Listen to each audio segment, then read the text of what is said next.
طويل الشوق يبقى في اغترابي فقير في الحياة من الصحاب ومن يأمنك يا دنيا الدواهي تدوسين المصاب في السنة মাথায় টুপি, বুকে বাংলাদেশের পতাকা, সামনে রাখা পবিত্র কোরআন, সমবেত কণ্ঠে তেলাওয়াত।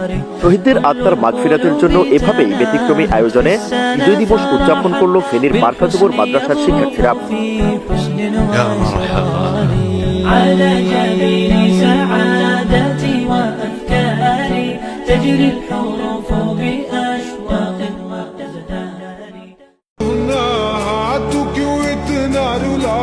तू क्यों दर्द जगावे ओ बस कर हुण मुड़ जावे सानू पल चैन ना आवे।